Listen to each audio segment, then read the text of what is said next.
Hey everybody, I'm Wild Bill from Comic Book Geezers. Welcome to a part 2 episode of Kirk's Man Cave with our special guest Kirk. How we doing? I pulled some books because the guys asked me to kind of pull some stuff that I liked. So recently, as I said, I had kicked the habit for a while and started watching Comic Geezers, and they got me back into it. And so I've been re-looking at parts of my collection, kind of getting stuff, inventorying stuff. As I said, 40 years of comic collecting can be a bit crazy. So what we've done is I've kind of pulled some stuff out. This is really the tip of the iceberg in a lot of ways. I keep most of the collection in a storage unit, but this stuff I pulled out so we can kind of look at it today, and these are the books that I'm keeping for my collection. The other stuff, as you saw before, there's a lot of this stuff I'm just selling currently. So here we go. If you want, I guess which side do you want to start, Bill? It's up to you, Kirk. And just so you know, everybody, Pete is our cameraman today. So thank you, Pete.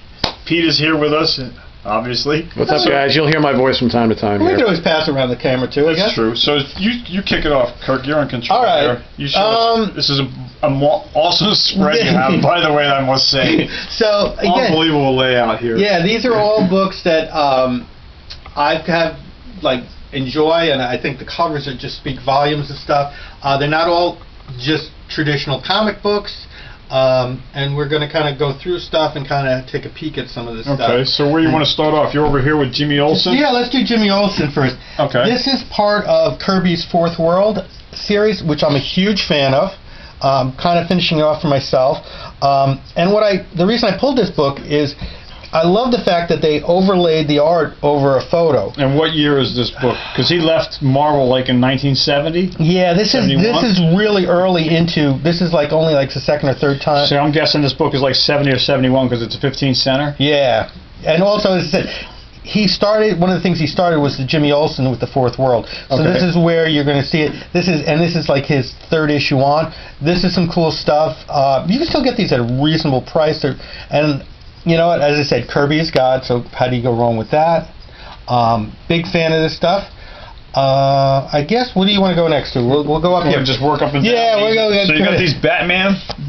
These were done for the Batman television show, and back, as you can see, check that out. So awesome. These are Batman was now America's #1 TV hero. Adam West. They did these individual ones, and these are old stories. That's definitely a vintage Joker, right? Yeah, look at that. Isn't that sweet? Yeah. These were all reprint books. Even on the inside. Yeah. And Bob Kane, man, the guy who helped create it. Yep. Very cool. Definitely cool. And if you check this one here, it's actually a written novel. If you were more of a traditionalist and you want to just read your novel. Very cool. Which they've done a lot in recent years. Yeah. Kerpow! So, as I said, just great stuff. They also released Superman books because, again, they only did a couple of these. But they're pretty cool. You can find them floating around still. Black and white. But they're reproductions of actual issues? Yeah, because back then you didn't really have graphic novels. Like nowadays, you can go back and you can buy full editions of stuff. And old Penguin from the 30s and 40s artwork style? Yeah. That's definitely cool. Yeah, these were put out in 1966. 66. So, man, that was a while ago.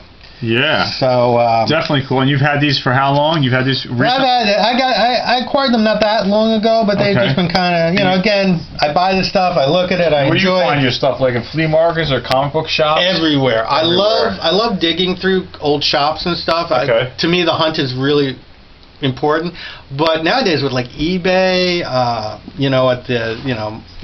the internet, it's just so easy to find books. Okay. But again, it's sometimes the stuff I like, the obscure stuff. I'm a big X-Men fan too, but speaking of obscure, what's this? All right.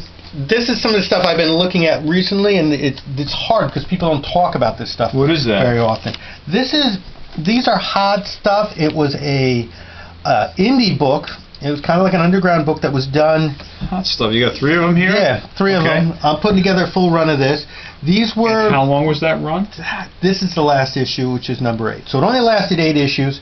It was $2, but this was done during the 70s, so $2 was... That's a lot of money in the 70s for a comic, But if you check the covers, which covers are gorgeous, right? Yeah.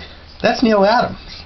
Neil Adams did that cover. Oh, it is. Okay. I see. Yep, exactly. And there it is, the signature. So, and this is great because it's about a story about a werewolf that gets put in jail, and you never shiv the vampire. The werewolf is basically this reason of the story. And this kind of looks like Star Wars inspired artwork. Yeah, sci-fi. There was a lot of great creativity going on in the 70s that people, Marvel and DC did not have the corner on that stuff. There was some great stuff being done, and the stuff is not as well known. What do you think, Pete? Does kind of have a Conan feel to it? I was going to say Conan or like some of the Sinbad stuff. The Sinbad creatures. Yeah, absolutely. But isn't it sweet? I mean, you got to look at that. Yeah, that's pretty awesome. All right, and then we got Doc Savage here. Yeah, I was eyeing that.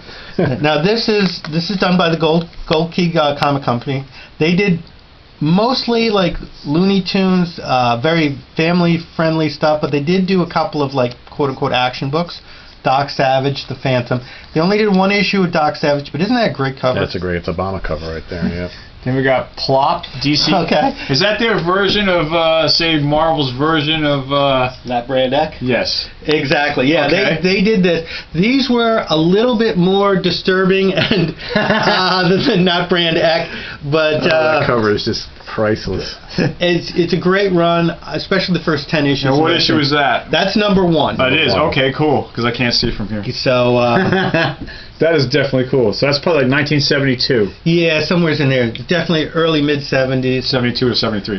And then next to that, you have the New Gods. The New Gods. More Kirby. More Kirby, because again... That comic is that number 1? That is number 1. That is very hard to find now because of the talk of the movie. If you find a copy, my advice is at a reasonable price, purchase it right now because it's probably just going to get worse. Great book. Look at the cover. I mean, isn't that classic. just a great cover? It looks like they took a real photo of the moon. Yeah. With the background. Back to the same thing like you're seeing with the Kirby stuff. He would overlay sometimes, and that just to me is insanely great. So your opinion on Kirby's interpretation of Superman? Because I know someone that commented on one of our recent videos that they were not a fan of the way Kirby drew Superman. I'm going to tell you, when I was younger, I was not the Kirby junkie I've become. I think sometimes your views change on some of this stuff. And now moving on true. again, is this... But, now Black Magic, again, these are old reprints from the 50s. They're great stuff. You can get these pretty reasonable. I've been looking for this. Oh, you got that. Yeah. I was having a hard time because this is a hard book to find. Or you find somebody who has it and they're selling, well, it's hard to get, so I'm going to charge you $40 for it. And I was That's like, number 1. And how many issues did it run for? This is, again, around 8 issues. Okay. So they're great. They're cheesy horror from the 50s and 60s. Great stuff. Strongly recommend it. Now look over here. So we've shown this one before, but Kirk actually has some really cool things. Yeah, show the difference there, Pete. All right, so we've got Supernatural Thrillers number 1 featuring it, and then we've got Masters of Terror, the magazine, featuring it. So basically, it's the same creature, same setting, different artist, subtly different. Subtly different. The trees, the branches are different. But it's the same. Even the shot through the back, it's like yeah, exactly. And the tracer round. Yeah, and the guy you check the guys out, but there's so many similarities too. It's great because you can just tell like the artist looked at one and then drew from the other. Yeah, but it's a great reproduction. Yeah, from the original art. And same thing here. So we've got Supernatural Thrillers number 2 with the Invisible Man, and then also Masters of Terror. With the Invisible Man. Yeah. And which came out first? These? I believe it was these first because they did these two as again Marvel. These were based out of Marvel, as you see, but Marvel was trying in the early to mid '70s to push their black and white magazines. It never really took off. I think it's a shame because this stuff is fantastic. Yeah, I agree with you. It's a pain in the ass to find. I've been hunting over. This is again garage sales, flea markets, comic shops. Even the comic shop guys I've talked to, a lot of them don't want to carry this stuff because finding quality copies of this stuff is really hard because it's different than the comic book. So finding boxes, people tended to beat these things up, and the truth they weren't putting them in bags. They were just throwing them. Yeah. And you know what? People rolled them up. Everything happened. They just got magazines, right? Yeah. So Mom and Dad would throw these out quick. But these are great. They'd only lasted for 2 issues. Again, strongly recommend them if you can find them. More magazines. Planet of the Apes. Mike Kluglove right here. Yeah, these are great. Again, all things 70s basically. Loving Planet of the Apes. You know, look at these covers. They're amazing. And they're from the same company that did these. So this is Curtis by Marvel. Curtis was run by Marvel. It was their offshoot for putting out magazines. Now, the big competitor back then for these types of magazines was Warren, and they did creepy, eerie, and everything else. And Vampirella. Look at that. And this is one of the last issues of Vampirella before Warren finally died in 1983. They had like one or two more issues of this, and that was it. But I brought these out today because I wanted to show you, because I've got some early Vampirellas which are fantastic too, but it's the same covers again, or very similar. No, it is. It's the same cover, but this is funny because this book. She's over there. Yeah, it's been reversed. Yeah, exactly. This isn't like with the other one where you saw that it was they took the original and the guy redrew it. This is actually the same picture. This was done. This was a 2-issue magazine. I had both of these. This was done by Atlas, which was a small independent comic company that was an offshoot of Marvel. Like, the original owner of Marvel sold it, finally got bought out, and then he decided to open his own comic company, which was Atlas, that didn't do well. It lasted like a year and a half, but they did do some very cool things, like they let the artists keep their art, which was unheard of at the time, because when you drew for Marvel or DC back in like the 70s, that art was owned by the company. So if you drew a Captain America story, you would hand that art in, and the art became the property of that company. Atlas argued that and said, no, the art should belong to the artist, and they kept that stuff. So yeah, there's another Vampirella. As I said, I've got tons of these all over the place. These are great books. They're if you like Tales from the Crypt, any of that EC horror stuff from the 40s, buy this stuff. This is great. And it's not crazy, but as you can see, they did it here. When Vampirella was getting ready to go out of business, they bought the art that was used for this book and just reprinted it right on there. We got over there. Oh, well, we got more stuff. Hold on. All right, so let's we're sliding over. When we talked about Atlas before, I strongly recommend looking at the old Atlas books because, like you can see, this is a Neil Adams cup. No, this is Broderick. Sorry, not Neil Adams, Broderick.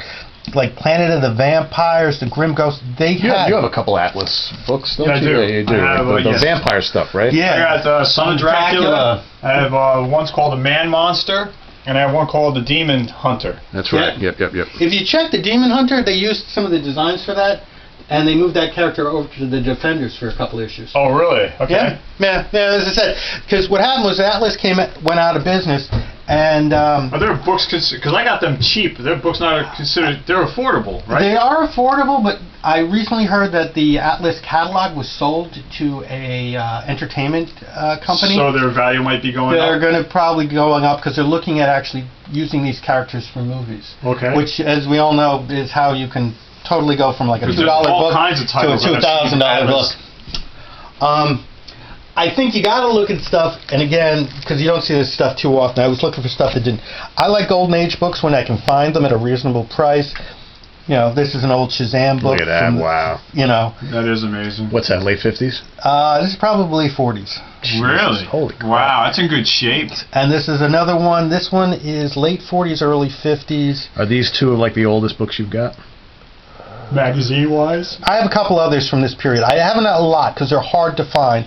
I was buying some of the Fawcett stuff. That was the company that owned Shazam, Spy Smasher, a whole bunch of different characters. Again, after they folded finally, they sold their catalog over to DC. Now DC has the rights to all those characters, but definitely some